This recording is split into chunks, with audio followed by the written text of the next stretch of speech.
శ్రీ గురుభ్యో నమః 1-3-2026 ఆదివారము. రాశి చక్రము, గ్రహగతులు, గోచార ఫలితములు. తదుపరి ధనురాశి. వీరికి లగ్న ఫలము 1:44 నుండి 3 గంటల వరకు బాగుంది.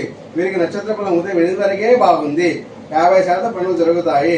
అకాల భోజనము, అకాల నిద్ర, శరీర కష్టము, శ్రమ, తల్లితో సంతోషము కలదు.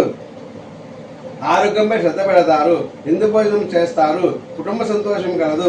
ప్రయాణాలలో జాగ్రత్త అవసరము. నీటితో జాగ్రత్త. తదుపరి మకర రాశి. లగ్న ఫలము 3:44 నుండి 5 వరకు కలదు. నక్షత్ర ఫలం ఉదయం 9 తర్వాత బాగుంది. 50% పనులు జరుగుతాయి. సంసారము, కలత్రము, అత్తగారిళ్ళు, విందు భోజనాలు, సంతోషంగా గడుపుతారు. చిన్న ఆటంకాలు ఉంటాయి. తదుపరి కుంభరాశి. వీరికి లగ్న ఫలం 5:44 నుండి 7 వరకు బాగుంది. నక్షత్ర ఫలం ఉదయం 9 తర్వాత బాగుంది. మంచిగా ఉన్నది.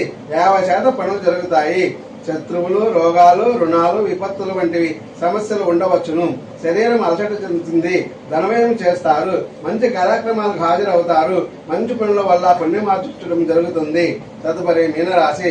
వీరికి లగ్న ఫలము 7:44 నుండి 9 గంటల వరకు బాగుంది. నక్షత్ర ఫలం ఉదయం 9 వరకు మాత్రమే బాగుంది. 50% పనులు జరుగుతాయి. సంతాన సంతోషము, సమాజ గౌరవము, దైవ దర్శనము, పుణ్య శుభకార్యాల్లో పాల్గొనడము, సంతోషంగా ఉంటారు. సమాజ గౌరవం పొందుతారు. దైవ దర్శనం చేస్తారు. శుభ కార్యక్రమాల్లో పాల్గొంటారు. తల్లితో మాట్లాడతారు. ధనేతర లాభాలు పొందుతారు. ఓం శాంతి.